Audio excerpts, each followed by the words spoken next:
Hey, lemlisters! I'm super pumped today to be with Morgan J. Ingram, also known as the king of cold calling. He's been elected top voice on LinkedIn and has been working for the last maybe 3 years at AJ Morgan on the consulting side to help SDRs become killers when it comes to building relationship, doing cold calls, and closing more deals. Thanks a lot, Morgan, for joining us today. Absolutely. Absolutely. It's a pleasure to be here. What's the best way for people actually to get in touch with you later after the show, like if they want to connect with you, for example? Yeah, I mean, the best way is just go on LinkedIn, Morgan J. Ingram. That's where I'm the most active. I pretty much treat LinkedIn as Instagram at this point. I'm on it. I'm on that platform more than anything else. So that's the best way to get in touch with me. Okay, guys. So if you get bored because you're stuck at home, because, it's a bit apocalyptic lately, just Yeah.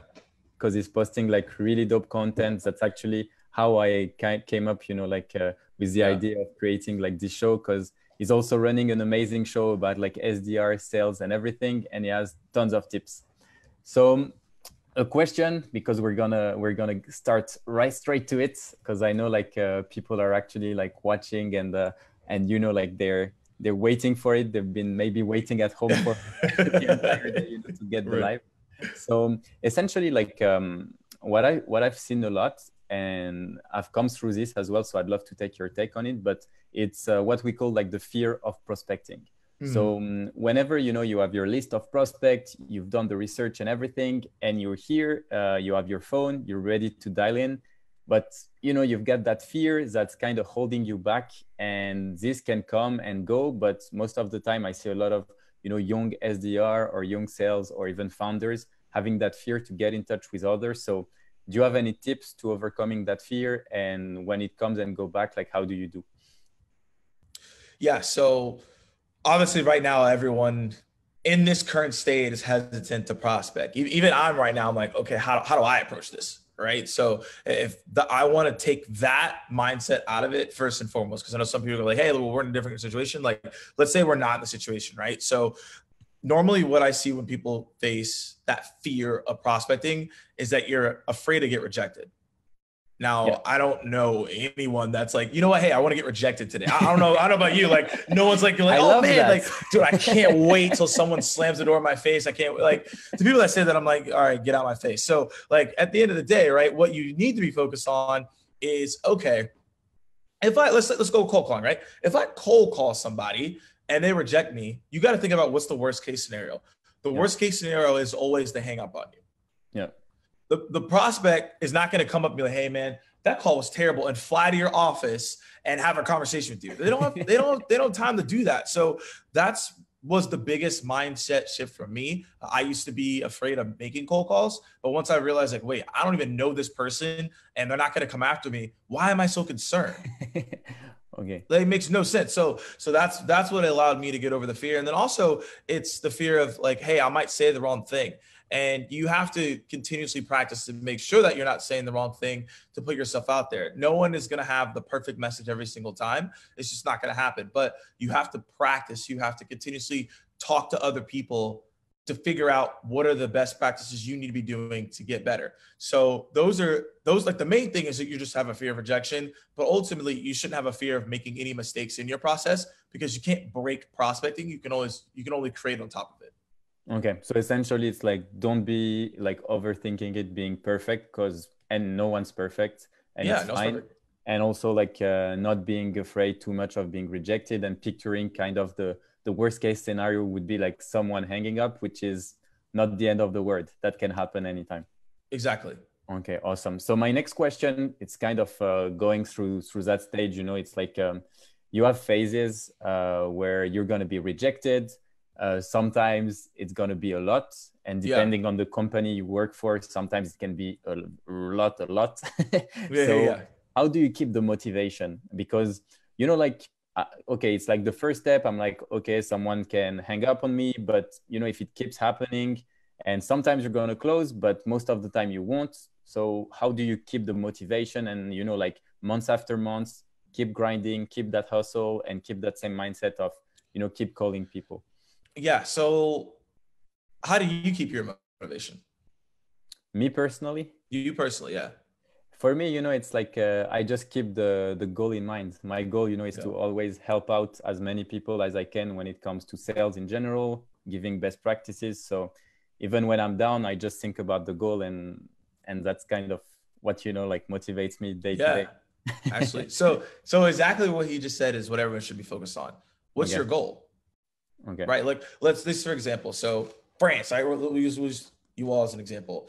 If you were driving from France to Spain, right, and it was just like, hey, good luck, and you didn't have a map, you probably aren't going to make it. Yeah. You may end up in Italy, Russia. You might make a mistake, right? But if you have a map, right, you're going to get there. So that's the same thing, is that the reason that people get unmotivated or they don't feel like they're not doing their job or they don't hit their metrics is because you don't have a goal. You really got to sit down and be like, yo, what is my goal? Like, why am I in this SDR role? Why am I in this sales role? Why am I an account manager? Why am I a full sales cycle AE? Like, these are things you got to think about. And so once you understand what that is, then that allows you to go execute moving forward. So how I stay motivated is I have goals. Now there's short-term goals and long-term goals, but that keeps me going every single time. So again, think about like, hey, what are the goals and how I go after it? And then this is just another thing you could consider as well, is have someone that you're competing against, right? Find a rep and be like, hey, look, I'm going to schedule more meetings with you this week, right? And have a banter, have prizes around it. So that also should motivate you as well. So, but the goals is really what you should be focused on at the end of the day. Definitely. And just so you can give maybe like an example to the people listening, what is, for example, one of your short-term goal and one of your long-term goal, just so people can picture? Yeah. So I use it as an SDRs for people that are just like in the role or in a sales role. I was like, hey, short-term goal is I want to be #1 rep this month. Long-term goal is I want to get promoted in 11 months. Right. So that's an example of like short-term, like I got to make sure I can be #1. So that motivates me to make the calls. And then ultimately, if I want to get promoted in 11 months, I got to make these calls or I'm not going to hit that goal. And so that's the way to hold yourself accountable. And you want to tell your manager that, or your team lead, because if you start faltering in those goals, that team lead and manager can be like, oh, what are you doing? Right. And so like, that's what you want to make sure you're focused on. And so would you advise like to set up your goal for yourself first, or would you just advise like to go and see your managers and maybe like start talking with them and see like what the best way to define goals in order to like, or short-term goals to, reach your long-term goal? Yeah. So I would say come to the manager with all your goals and then allow your manager and your team lead or your director, whoever that is, to chop down what those goals are. So if your goal's like way too big, it's like, okay, you're not going to be able to do that in this organization. Here's a couple of things that you can do as well. So you want to make sure that you come with goals so then you can chip away at those and figure out what really matters. Nice. So now that we've kind of overcome, all that fear of prospecting, and we're here, okay, let's go. Now we're on the call. I've actually saw one of your like super interesting posts on LinkedIn, which is called like the 3-second rule. So can you maybe like tell about it? Because I found it like really cool, and I tried it, and it's pretty good. So did it work? Yeah, of course. I wasn't waiting for 3 seconds before, and when you count 3 seconds, it's actually like a lot of time, but it do work a lot. Yeah. So it's insane. So all the stuff that I share, if you go follow me on LinkedIn, it's all the stuff that I personally have done or I've shared with other reps and seen success from. I don't post things to be like, go check it out. I'm like, no, this is working. So the thing about that one is that I used to talk super fast. Like I got high energy now. I can talk pretty fast if I want to, but it was like, you couldn't even understand a word I was saying. And over time, most of you on this call as a sales rep, you know what objections are coming and you know how to handle them. So as soon as a prospect starts talking, you cut them off and you're like, this is the answer. Let's move to this next step. Yeah. So I started to do that. But over time, I realized I was getting less opportunities because people were getting annoyed that I was cutting them off. And so we came up with this rule, like the 3-second rule, that when someone is talking with you, prospect, client, it doesn't really matter. Even you can do this in real life. Just take 3 seconds to process what they said and then ask a follow-up question or continue the conversation. And I found that I pay attention way more in my conversations, and people know I'm way more present because I'm just taking those 3 seconds to process what they said, especially when someone says a lot of information. You want to take those 3 seconds to really absorb it, and then follow up on it. And so those are things that I have found to be impactful. And it's a very small adjustment, but if you try it out today, tomorrow, you'll notice a big difference. Yeah, it's actually really nice. Like I felt like straight away you can feel like people really feel listened. Yeah. So like because you process it and you take a bit more time, like it's a really great way. Just 3 seconds is nice. Actually, it was maybe a couple of weeks ago. We're talking with Anthony Yanvano, and we were talking about like the importance of really listening whenever you're on a sales call, even though you have a script, and we'll discuss that a bit later in the show. Like, it's important not to always, go through it super fast and super quickly, and spend time to really listen to your prospect and to the person you're actually like having a chat with. So I was wondering, because you have quite a lot of experience in sales, and right now I'd love to get some insight for our listeners. What is your typical cadence look like? Is it a mix of LinkedIn, email, cold call, or is it mainly calls? Like how exactly does that work on your end? Yeah. So my process, if you're asking me what I'm doing today, is a lot of people, it might be different for you all, but I'm going to guide you just through what I'm doing, and just take that information and look at it through your lens and figure out how it's applicable to you. So I do a lot of prospecting on LinkedIn right now. I know that email, people are starting to get slightly annoyed by it, and I can get faster responses on LinkedIn than any other channel.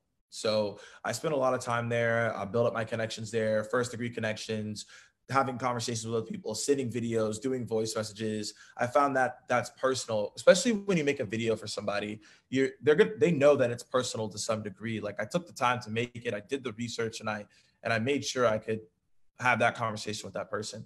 And so really the thought process at the end of the day for me is I spend a majority of my time on LinkedIn doing personalized LinkedIn connection notes, and then doing LinkedIn videos and voice messages. And then I do outbound campaigns through email that are persona. I'm not just based on how everything's panning out right now with the world. I'm not doing that as much. I'm solely hedging on LinkedIn right now. And then I'll make cold calls when I get time to. And what I mean by that is I travel every single week to go train clients. And so me making cold calls isn't as feasible in terms of my emails and my LinkedIn. So, but now is a good time to call people that I do know, because everyone's at home right now. So you gotta, right? You just got to understand where your situation's at. But for me, LinkedIn, email, I'm heavy on those. And then videos, voice messages, I'm heavy on those as well. That's actually funny, because I'm doing a training at the moment where people are like super scared, about like coronavirus, and they're saying that, like they're stopping all their sales prospecting, etc., which I think is actually like a mistake, because from what I've experienced in the last couple of days is that people are actually like super bored at home. And I feel like, they're more receptive to whatever channels or whatever message you're sending. As long as you're not trying to really like push hard on the sales, but more building relationship, I feel like it's much easier to connect with people. Like, did you have like the similar feeling right now, or? Yeah, so this is a great question. So I've changed up my messaging a good bit. I've been thinking about what are people doing, right? So our CEO John put a post on this, and he called me this morning and we had a conversation about it. And there's 3 things that people are doing right now. One is they're like, all right, we're putting our heads in the sand, we're not doing anything, and we're going to see what happens. 2 is, okay, we don't really know what's happening. Let's reevaluate our tech stack. Let's reevaluate all our balance sheet, and then figure out what to do from there. And then 3, people are like, okay, like we're going to get after it and we're going to figure it out. Like those are the 3 camps that people sit in right now. And so I don't know where people sit. I can't read people's mind. You can't read people's mind, right? Prospecting would be a lot easier if I knew that. So what I'm doing is I'm doing videos right now, and I'm saying like, hey, first and foremost, before I say the reason for my video, I hope that your family's well, and I hope everything is okay with you, right? That's how I start the video every single time. And then I say, and normally I wouldn't tell people to say, hey, start with hope all is well, because it's like, you don't really care. But right now it's like, we're in a different situation. So now I'm like, hey, look, hope all is well. I hope that your family's safe. And then I hope this virus isn't impacting you too much. If it is, then like, hey, like don't respond to this video, right? And then I go, hey, the reason for my video is this. This is how we're helping people during this time and I saw a webinar to reduce your risk right now, because people are concerned about that, and how to make sure that you can be creative and innovative during this time. And so that's what I'm offering up to people right now. So if they're interested, cool, let's talk. If they're not interested, I'm like, hey, look, completely fine. Reach back out to me when this isn't as crazy, because I'm not going to push on this right now. It makes no sense. And so I'm showing empathy right in the beginning of all my touches. And then also as well, all reps out here, I encourage you to do this. Go to your content right now. Go look at YouTube videos. Go look at your blog posts from marketing. Go look at all your webinars and just start sharing that with people in your network. So I took 2-3 hours this morning. I made a video and I was just sharing it with future clients and clients that I have. Hey, check out this video. Hopefully it's helpful for your team, right? So I'm just trying to give out as much value as possible. Give as much as possible. And then if someone does want to talk, cool, but it's a very sensitive time. So you got to make sure that you're giving more value than just right hooking right now. And the key is showing empathy instead of exploitation, right? That's the hardest thing for people right now is how can I show empathy and still like hit my number and still be successful, but not exploiting the situation and be like, oh, well, you're home now. Here's exactly. So like, that's on my top of mind for me right now. Yeah. I also feel, like it's a very good time to start building proper relationships. Like, because if you want to push too hard on the sales, it definitely won't happen right now, because some people are pretty much holding back. But actually, if you spend like those, I don't know, 3, maybe like 6 weeks to build like quality relationship with people, when everything's over and things go back to normal, like everyone's going to remember you, like if you've been providing value, like really like send humble messaging about like how are people feeling, etc. It's going to be, I think it's a great opportunity. And it also like allow people to take a step back from business and really reconsider what matters the most, which I think is relationship right now. So for sure, I think it's good. Some good ideas and good tips. Yeah, man. I've never had this much time in my entire, like in the past, like 10 to 15 years. Like, I'm just like, okay, like, what do I do? Like I'm literally like, after this, I'm going to go look up, okay, like what video game should I buy? Like, I'm like, all right, cool. Like I can play games now. Like I'm just trying to figure it out just as much as everybody else is. Yeah, you need like video games, good books, and Netflix, man. Obviously. It's crazy. So if you go on Amazon right now and try to go buy like a video game, like it was a video game that wasn't on the PlayStation Store. There's like 1, 2, 3 copies left for each thing. Like it's insane. Oh shit! Oh my god! Yeah, some people are making money then. Yeah. So it brings me to like another question, but maybe like that would fit when it's really time to do proper sales prospecting. But when you're doing like and you're trying to close a deal, you need the right target, but also like a really good hook. So how exactly do you make sure to book calls? Because when you're going to do cold call, most of the time it's not going to be the discovery call. You're going to do a cold call in order to get a proper meeting. And what have you experienced that was working really well? And what tips could you give to our audience, so they can reproduce it maybe? In terms of the structure, or in terms of how to close the call? Because those are 2 different lanes right there. I think we can start with the structure and maybe like finish with how to close it. Yeah. So first and foremost, you got to think about your intro. Okay. And you want to figure out how can you win the call in the first 5 seconds. Okay. Now, I'm being very mindful that the advice I'm going to give could be different for each region, different prospects, right? But I'm just going to walk you through like, hey, this is like outbound best practices. Like this is how I see it. And this is how other people have seen it to be successful as well. So again, if you're taking notes, like you should write this down. First 5 seconds, this is going to determine whether you win or lose the call. So if you come in weak, that's part of the reason why you're probably not scheduling as much meetings as you would like to. And that's speaking from personal experience when I wasn't scheduling that many meetings. So what you have to do is hit the transition. So one thing that I do, right, with best practice is, let's say if I'm calling Sally, for example, right? Yeah. So I'm like, hi, Sally. Thanks for taking my call. Do you have a few moments to chat? Now, this is incredibly important now because you don't want to come in guns blazing right now. You want to ask people if they even have time to chat, right? But also, this is applicable because it's an upfront contract. So what ends up happening is, you thank them for the call, which most people, when they receive a cold call, they don't get. And you also ask for a few minutes of their time. And then that last piece is that you didn't mention your name. So now they're more open to chatting with you. Yeah. So for the majority of the time, when we train reps on this best practice, they're going to be like, who are you? All right. Then I'm like, hi, this is Morgan Ingram from JBL Sales Training. the reason for my call is, and then we go into it. Yeah. So again, it allows for you to have that foundational structure, and then allows you to get those best practices too. And so really, again, the goal at the end of the day is I got that intro. Now, the next piece is the value prop. Now, the value prop for me might be like, hey, the reason for my call is I talk to a lot of VPs of sales like yourself. And one thing that they're focused on right now is making sure they can get cold calling for their reps to make them feel confident, make them feel like they can handle objections accordingly.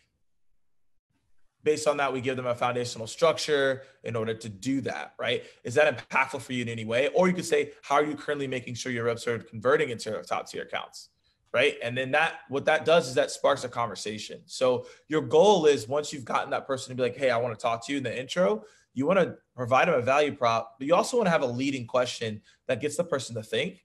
Because when that person stops and thinks about what you said and they answer it, then you can go into a conversation flow from there. And then based on your conversation, that's how you go in for the close. And normally how I close calls like, hey, sounds like there's a mutual benefit here for both of us. You know, would you be open to having a further conversation about this next week, right? You always want, the goal about closing the calls, you want to figure out like, when does that prospect say yes? Or when did you find a time that you both agreed that this is applicable to then close for the meeting to then get that on the calendar. So that's like the structure, and that's how, like, for a close.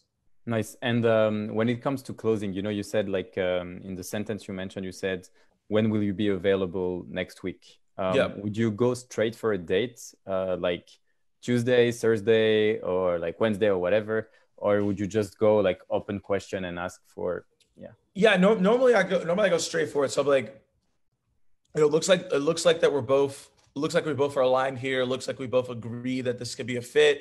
You know, are you free next Friday at 5 p.m.? Right. And then have them go look. And then if they're not there, then you can be like, okay, like, here are some other options. Right. Because I feel like the more direct you are in that time and you can find a time slot, you're good. But also it's hard to be on the call and look at your calendar to find times. Some people struggle with that. So giving you a different option to think about it. Okay. Nice. So at the end of the call, essentially, you need to have like a meeting booked. Would you send the invite like straight away while you're on the phone, or would you wait and do it just after? Send it while you're on the phone. So the whole goal is you giving a certain time, is that you want them to go look at that. So once they go look at next Friday at 5, you're gonna be like, hey, I'm gonna send this calendar invite. Can you please accept it before we hang up? So now you have the prospect to agree with you right there on the call, to be like, boom, I'm going to accept this and we're good to go. And like, that's the goal. Like, if I can get you to accept a calendar invite on the phone, the likelihood of you showing up is way, way, way high. Okay. So your advice would be to be like straight to the point and ask them to accept it? Or would you try something that's maybe a bit more open and sometimes say, can you confirm that you've received the invite and that it's all good for you? Or do you think it's best to just go and say like, can you please accept it before I hang up, or before we hang up? I just say, hey, you know, are you free next Friday at 5 p.m.? Right. And they say yes. And I'm like, hey, I'm going to send you a calendar invite over. Can you please accept that before we hang up here? And then they accept that. I'm like, hey, great. You know, any other questions you have for me before the meeting next week? No. All right, cool. Or yes, then it's okay. Let's talk about it. Nice. Okay. So for like basically cold calls, you would have like your intro. Then you would have essentially like, so intro, you need to intro yourself just so they kind of know who you are. Then you've got like basically the value prop where you show them, you explain why you're reaching out to them. So it's like you answer the why question, then the why you also as a presentation and intro. And then once you see that you're on the same wavelengths, you just go for the next step, which is booking a discovery call at a specific time and make sure to send the invite while you're on the call. So essentially they can just accept it and ask them to accept it as well. So you're sure that the next step are aligned. Is that correct? Exactly. Right. Okay. Exactly. Awesome. So my next question, and maybe I should have asked it maybe a little bit before, but it's essentially like prior to that call, you're going to need, I mean, preparation for me, it's like the most important when I do like outreach, or, I mean, I think you've probably seen it, like whenever I sent you a message, I knew who you were. I researched all your stuff. Like I essentially knew you before I actually contacted you. And that usually results in much higher reply rates. And same on the call, you know, like people, if they feel like you know them, you know, they're happy to talk. So what are the key parameters or the key, let's say, things that you would study about a specific person before you actually reach out to them, and how do you leverage it during the conversation? Like, we can talk about icebreakers or these type of things, or maybe like even in depth with job position and all these type of things. Yeah. So first and foremost, I normally would be doing this, but right now I'm not because I hurt my Achilles. But on every single call, like, I stand up. Your energy is going to be completely different, right? And a lot of people are like, oh, well, that sounds like a novice tip. Like, it's not, right? Stand up when you make your calls. Stand up if you do a video. It doesn't really matter. Like, you will have way more energy. And I always encourage people to do that, because that you're going to see more results from that. So first and foremost, before you even start, that's what you should do. Another thing as well is, it depends on how much research you should do, but depending on how many accounts you have, right? If you're an S&B rep and you're transactional, you aren't doing that much research. You're doing like 100 calls a day. So you're like cranking it, right? But if you're mid-market and enterprise, you're probably gonna do a little bit more research. And so the goal here is, let's say if you're like S&B and you're full sales cycle, heavy transactional, your focus should be, hey, let me try to call personas at the same time. And what I mean by that is, hey, for an hour, let's say if you go after VPs of marketing, call only VPs of marketing, right? Maybe for an hour, you only call CMOs, right? This is the best practice that we share with clients, is to do that. So that's one thing that you can consider if you're high volume. Another thing that you can do is think about research and triggers in terms of 5, right? So let's say that you're hyper personalized and you're like, okay, these are the people that I'm going after. Like, I got like a sticky note right here, right? So I could literally just take this sticky note, write down the 5 things, talking points that I wanted to talk to about that person if they pick up, and I could use that, right? Like, that's incredibly important. In terms of verifying those triggers, you can go to their LinkedIn profile, website, career page, mission statement, newsroom, press release, right? Product updates, if you want to go there, case studies and testimonials. Like, these are places you can go. And if you feel like you're like, oh, I got to do a little bit of research, just always look at the LinkedIn profile, because you can find a lot of good stuff there. Mutual connections, previously companies that they work with, companies that they follow that may be a client. So those are things that you need to focus on and do, and that we have seen as a whole successful for people that, from a best practice standpoint, on what they do. And so those are things that I would be mindful of to go about it, but don't overwhelm yourself with research, being like, I got to get an hour of research to make a call, because if they don't pick up, you just wasted an hour, right? So like really make sure that you don't get overwhelmed and overthink this. Like if it's a strategic account, do your research. If not, like, what to say to your prospects, how to intro the call. If you've studied your product, you should know what to say, and then treat it as a normal flow of conversation. Okay, so essentially, like, what you would say is, like, if it's high volume, obviously the goal is not to spend too much time on it, because it's high volume and you have no choice. The goal would be maybe like to split in a better way your personas, so you're sure that you can have, for example, for 1 or 2 hours, the exact same persona, which can be like VP of marketing in SaaS companies of this size. In terms of triggers, you will try to always have like maybe 5 quick triggers that you can have on a post-it, and that you can just talk about whenever you're like on the phone. And something also like that I tried and that worked also pretty well for personas is essentially like go and check the job descriptions. Because usually in job description you have like the missions and what is expected of the person. So for example, if the company you're targeted has a VP sale, but you can take a competitors that do not have a VP sales yet, or that is hiring, like a VP sales, and check what their mission and objective, because they would probably be the same. And based on this, you can then, you reuse it into your call, and, like make it aligned with their vision and what they're trying to accomplish. Absolutely. No, that's another great point as well. Nice. So my other thought, it's so we've talked about the call, we've talked about like how you could do your research, but often you would get like a sales script. What do you think about sales script? Do you think like they're essential? Do you think it's a must-have? Do you think that SDR should rewrite it a bit? Because sometimes it's written by, I don't know, a VP, sometimes even marketing, sometimes it's VP sales. Like it can depend. Yeah, I think when it comes to scripts, I'm not the most massive fan of them. And here's why. Because what ends up happening is that people read a script and they become robots.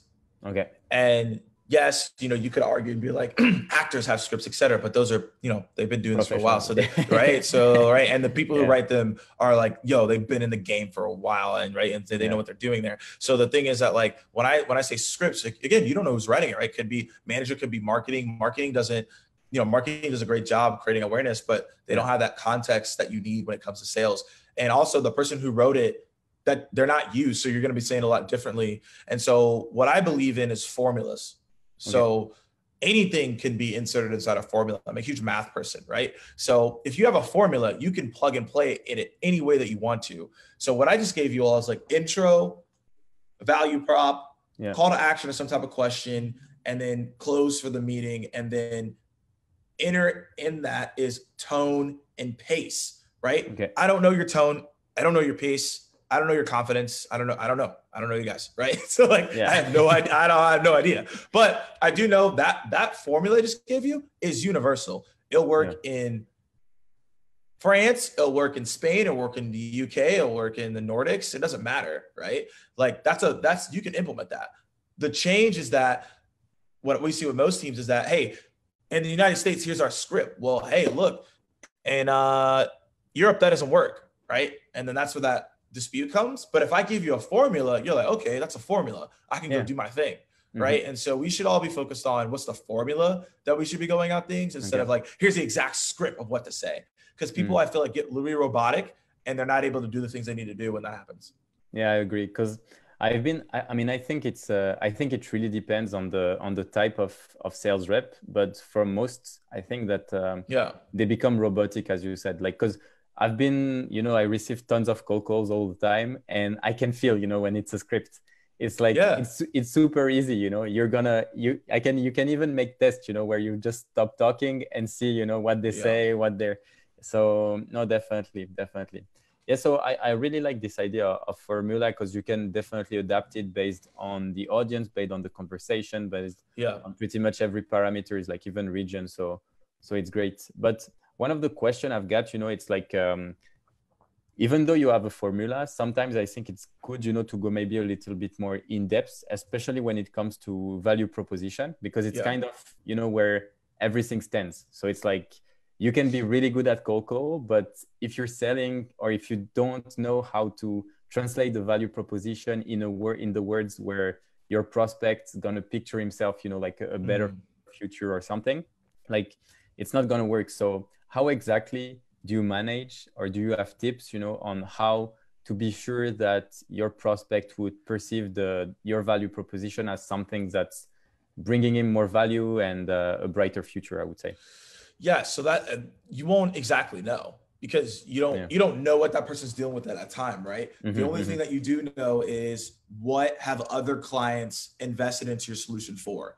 Okay. So go talk to customer success, right? If I went back and went to my software company and could do it all over again, I would spend time weekly with the customer success team. Okay. That's something that I feel like we had a huge miss on, and I didn't do a good job of as a manager. I'd be like, yo, we're sitting with customer success and I'm giving you all calls so you guys can hear, like, what are the customers saying? Because the whole thing is, right, I want to use their language, right?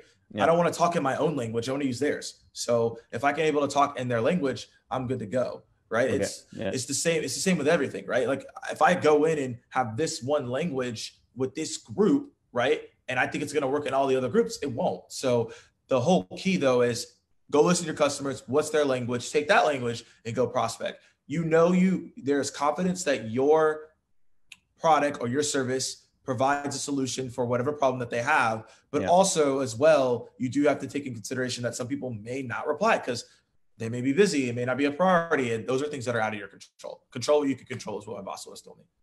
Okay. So as an example, could you maybe give like something a bit more concrete, like where, I don't know, because would you mention, for example, because you mentioned, existing customers. Yeah, I 100% agree with you, where you're saying like it's important to spend time with the team doing support.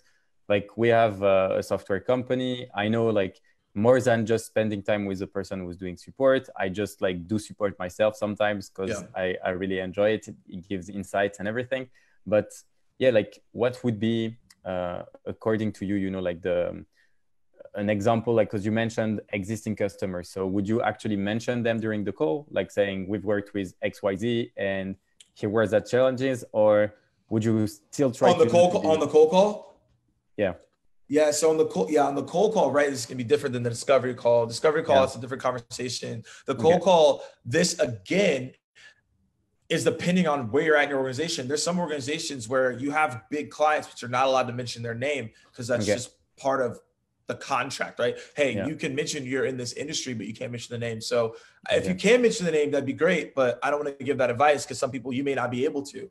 So the whole goal here at the end of the day, what you should be focused on, what we should be focused on, right, is taking your testimonials or case studies, whatever, and just saying, hey, we're working with people in this industry. Your peers are leveraging us. That's the type of messaging that you should be focused on, right? Hey, we work at a lot of companies in the cybersecurity space, and here's something that they're telling us. This is how we solve it. Here's a couple of results. Are you open to the conversation, right? Those are ways to get yourself that meeting on that cold call. And if they do ask me like, hey, you know, we're not allowed to share that information, but I'll let you know they have X amount of employees or they're in this space. Happy to get you in touch with someone who can have a further conversation around this, and I can give you more details. Okay, that's awesome. And so essentially, like, because the cold call is going to be pretty short versus like a discovery call. So how long for you is a typical cold call, like, or even a range? Normally, 3 to 4 minutes? Yeah. Okay. So could be longer. I mean, you want them to be shorter for sure, but normally a cold call is probably going to be around 3 to 4 minutes because they're probably going to have objections, whatever. But if you can get less than that, you're great. But 3 to 4 minutes is normally the average cold call. It definitely can go way longer, but 3 to 4, 3 to 5, that's kind of what you're looking at. And something I've experienced as well is sometimes when you're doing a cold call, and even though you want it to be a cold call, it can turn into like a discovery call. So for sure. How do you manage like, because I know, for example, in some companies, you would have like SDR doing cold calls and then AEs or BDR sometimes doing like the discoveries. How exactly would you manage that if you're an SDR that just need to book meeting for AEs and you see that the person is, you know, entering into the discovery call phase? Like, would you cut it and say, okay, I'll just book you a meeting with the right person? Or would you just go with it and say, okay, like if I can. You got to play that fine line. If you're only if you have no responsibilities to run a discovery call and your only goal, right, is to schedule a call for the AE or et cetera, you want to ask the right questions to qualify them, but not discover them. Okay. There's a big difference between qualifying and discovering.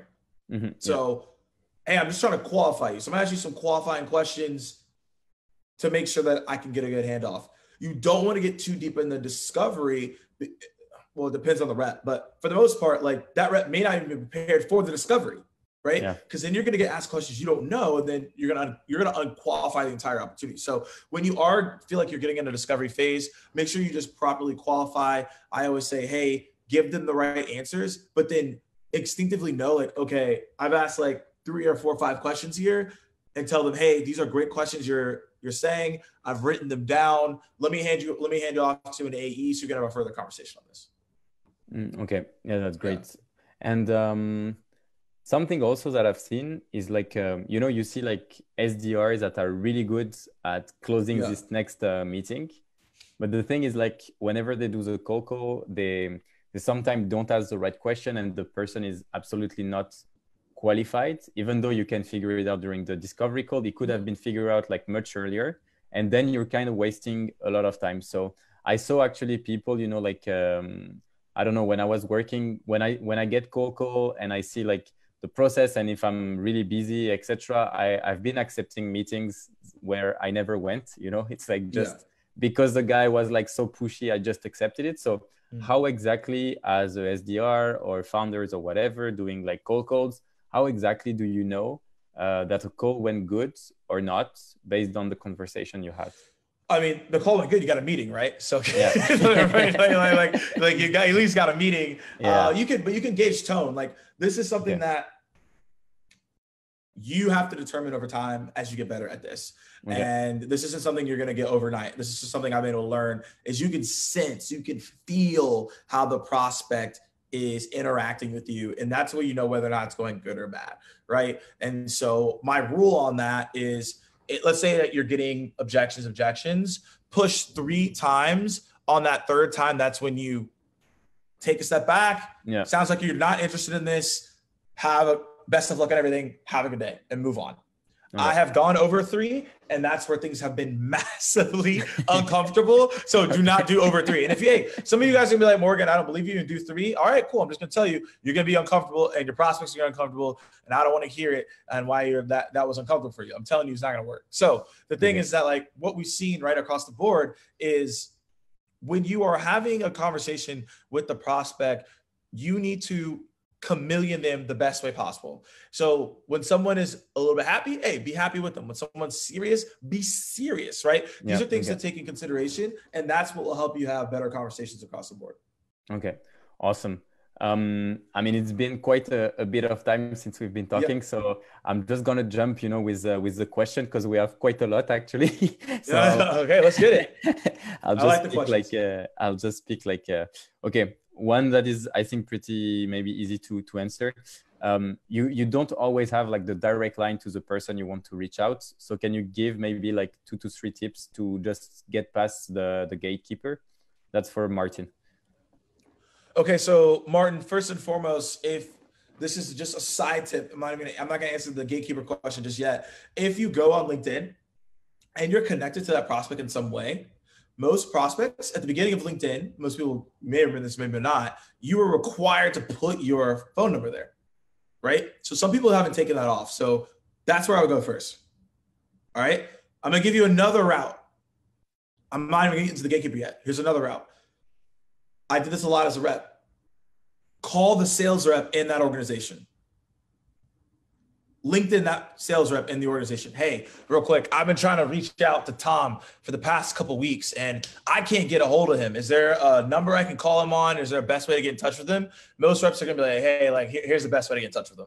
Just like as a solid, right? Rep the rep. So like nice. I've done that a lot and gotten just people were like, wait, okay, like I'll help you out, right? They're just not ready for that. Like, so, game recognizes game, they'll help you out there. Now, in terms of the gatekeeper, right? When you start your conversations, you want to figure out what's the best way to interrupt their pattern. Gatekeepers are there to help, right? They're there to be a person. They're there to assist you. So when you start that conversation, you want to say, can you help me? That's literally it. Don't overcomplicate this. They answer the phone. All you say is, can you help me? I literally did 2 weeks ago. Yeah. And they say, oh yeah, how can I help? What's going on? I'm like, hey, can you please transfer me to Sally, please? And they're like, oh yeah, absolutely. Transfer over. Yeah, that's nice. I like that third one. Yeah.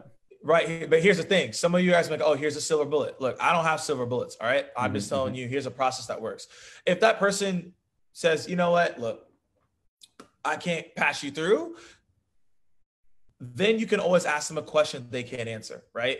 So I always ask the gatekeeper, hey, look, curious to see what's going on here. Like, how are you making sure that the reps, like how's your organization making sure that the reps are doing effective cold calls and converting in top tier accounts, right? They can't answer that question. So they're going to be like, oh, okay, like, I don't know. And it's like, yeah, that's the reason why I'm reaching out to Sally. I saw that on her LinkedIn, or I saw on a website, you guys are hiring reps. And I know the one problem I see is that they're going to have a hard time making cold calls. Want to see if I can have that conversation with them. Okay, cool. Let's talk, right?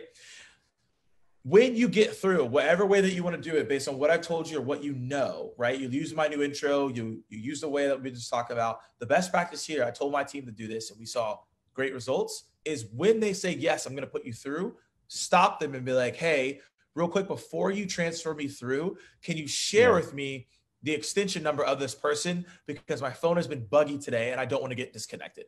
Boom. So now you can get that extension number in that direct dial and you're not just going through the motions of calling that gatekeeper over and over again. So those are just nice. Those are ways to go about it.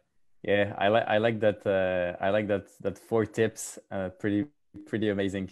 Another question from Elise. So she is an executive headhunter and she doesn't really do cold calling. Okay. Because I mean, she's selling service to founders and CEOs. and she feel like it's inappropriate. Actually, like I see a lot of people whenever they're doing sales prospecting that feels inappropriate to do either email, either cold call, because they feel like it's too intrusive. In France, we see that a lot. So what advice maybe could you give her? Is she in France?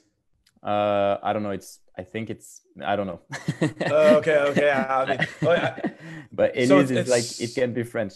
Yeah. See, I don't know what region you're in, so I could give you an answer, and you're probably your answer back is gonna be like, well, it doesn't work in that region. So I don't know the region, so I'm gonna give you my answer without me knowing anything. So, have you asked? Okay. The thing is, we as a whole make assumptions. Oh, I feel like that person's gonna be uncomfortable. Have you asked your clients? Is that uncomfortable? Right? Like, ask them, be like, hey, I'm cold calling the same people as you. Do you all feel this is intrusive? If so, then don't do it as much. If it's not, then do it. Right? Yeah. You gotta figure out where's the buyer at, right? Because if the buyer thinks it's uncomfortable, then okay, I'm agree with you. But if they say it's not, then it's like, okay, well, maybe you should try it out, right? You won't know until you ask the question, or you won't know until you've done it at least 50, 100 times to see if they do feel like it's intrusive. So it's hard for me to answer that question without knowing your market, knowing your region, but that's how I'd go about it. But I definitely agree with you. Like before actually launching lemlist, I had like lead generation agency. So we're doing a lot of cold emailing, and we're adding like videos, images, like tons of things. And every time, we were showing the campaigns to the client, they were like, no, it will never work, because it doesn't work with our target. They're super serious. The message needs to be super serious, but in the end, you don't know. So for me, it's exactly the same with calls. Some people really enjoy emails and they fucking hate calls. Some people really fucking hate emails and they do love calls and they love to have a chat on the call. So until you try, you will never know. So and each person is different too. Each person is different. Like if you send me a long email, I probably will not respond to you. If you send me like a video or a voice message, I'm more prone to respond to that. Some people wouldn't like that and they don't respond to it, right? It's different for everybody. Some people, actually, there's a guy, Otman, is asking for him, what his experience is that the best way to add value to the prospect was to essentially challenge him on his actual solution process or tool.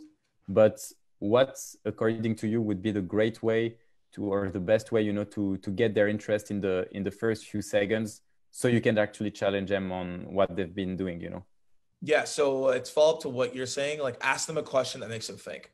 Okay. That's it. So if you're looking at, again, priorities, you're looking at a challenge, you want to show them that you understand their language to some degree. So if you ask them a question that revolves around their day-to-day, it's going to hit home with them. So I'll give you an example, like real time. So right now there's a lot of enablement leaders that are scrambling and trying to figure out what the heck to do, because they have to do all their enablement remote for their sales reps. So I'm reaching out to enablement leaders like, hey, I understand right now that because you're doing the work from home mandatory, it's hard for you to deliver the training that you used to do and the way that you like doing it. So what we're doing is we're providing external training to motivate and empower your reps through this time, so that you can use that empowerment and that confidence that we come in with to continuously build on your training programs, and also makes you feel less overwhelmed right now, right? So I'm talking directly to what's happening. And then my question is like, how are you currently doing that? Or do you have a system in place to get that done? And then if they don't, then conversation unfolds. So answer that point, like what you're saying is correct. Just make sure you have questions to catch people's attention that first couple minutes or first couple seconds. And they're gonna be like, oh, okay, like let's talk. All right, nice. This one is interesting. So essentially, Martin asking a question. So, people, you get their attention, let's say you're in a cold call, and then they're already been serviced by a company like yours, like a competitor or something. Yeah. So how exactly do you manage the next step? Because if they're using a competitor, they might be asking questions straight away because they know the product, they know the service, they know kind of how it works. They want to go straight to it. So how exactly do you manage that? Like, do you prepare objections, or? If they're already using a competitor and they've already implemented it in their organization, then you got to ask, like, okay, so how long have you been using it? Okay. Right? Like, if they got it yesterday, right, then see ya. Like, I was too late, right? If they got it a month ago, too late. 2 months ago, you're a little bit too late, right? If they've been using it for 10 months, then it's like, okay, did you sign annual contract, multi-year contract? Like, what's going on? Annual, okay, you got 2 months to make a redecision. So then I would ask, okay, why did you decide to invest into so-and-so, and what have you seen it, and what have you seen success from it, or what makes you satisfied about it, right? You want to do this first. Then once they tell you why they were satisfied, etc., your next follow-up question is, what would you like to see improved? Then them giving you the answers on what they like to see improved, that then leads into, this is how we help in that regard. If what they said on the improvements is aligned with you. If it's not, then you have to part ways from there. But that's a real objection. If they literally signed last week, like, there's absolutely nothing you can do at that point. Okay. Yeah, to me, that's super interesting, because again, you know, like it always comes back to the same thing, but it's like, ask questions, because you can't assume a lot of things. You can think instead of your prospect, but in the end, only their answers are actually kind of the truth, you know? Yeah. So in that case, you know, like I really like these questions, because it's okay, don't spend time and don't waste time, you know, on prospects that just signed the deal. You're not going to make them like switch if they sign, for example, an annual contract, that's for sure. And then, you know, if they're close to the renewal dates, then, you know, maybe it makes sense. And maybe like if you're like targeting SMBs and it's just like monthly basis, you know, for software, for example, here you have maybe like a bit more chance, but ask the question, like, what is missing? What do you feel is missing? Because in any case, you can get insights that you can bring back to your product team or to the, I don't know, like marketing team about like things that are missing and things that you're not doing well and that you can get improved. So no, definitely. Let me see if we have like another question. Yeah, one guy, maybe like this we can go back because I think it was really interesting. So just if you could maybe recap like what the best way to build the formula for people. For the cold call? Yeah, for the cold call, yeah. So first and foremost, cold call intro, right? Like, what are you saying in the first 5 seconds? And that's discretionary on how you want to go about that, but you need to know what that is. If you don't know what this is, then everything else we talked about today, it doesn't even matter. Then the next thing is, could you give an example every time we go to a step of a formula? So an intro, so an intro could be, hi Sally, you don't know me, I don't know you, the reason for my call is. Okay. That's an example of an intro. All right. The next thing is the value prop. So that's could be called the elevator pitch, etc. So what your main focus there is okay, the reason for my call is. So it could be, the reason for my call is we help VPs of sales enablement whose main priority is onboarding time. And we accomplish that by giving them our online portal so they can get their reps ramped and producing results immediately out of bootcamp. All right, that's an attention grabber. Okay, nice. Then from there, you can decide what's your next step, which is either a question, a leading question essentially, or a call to action. So my call to action would be like, hey, if this is applicable for you in any way, I'll be looking to schedule 20, 30 minutes of your time to talk about this. Or you would ask a question to be like, how are you making sure that your reps come out of boot camp and are ramped and getting results without feeling overwhelmed? Okay. Then based on if they say yes to the call to action, then I set up the meeting, I close, make sure I could get the calendar, invite acceptance on the call. And then the open-ended question, I just float the conversation and then look for the close, which could be like, hey, looks like we both agree here. Let's talk about next steps. So that's the way to go about it. And then the external factors are pace and tone and your confidence. Nice. No, that's really great. I think it was like really like a gold mine. Lots of nuggets during this live. We have a few more questions, but I think it's been quite some time, and I don't want to to have you like for hours. So thanks a lot, Morgan. It was amazing, guys. If you need to follow Morgan, you can find him on LinkedIn. Morgan J. Ingram is posting dope videos, dope posts, a lot of nuggets. As you can see, he loves to share a lot of value. Morgan, do you want to say a word or? Just everyone just remain positive, keep growing, go do some fun stuff. That's advice I'm gonna give my audience. Like, go find something that you've been meaning to go read or a course that you've been meaning to buy, go do that. And then go find something fun to do, whether it's cooking, knitting, like playing video games, like hitting up a friend that you haven't talked to in a while, watching a movie you've meant to watch, go do that. Like those are my lasting words here. Staying positive during this time. That's awesome. Love it. Stay positive, guys. Stay safe and love you all. Talk to you soon, guys. Bye-bye.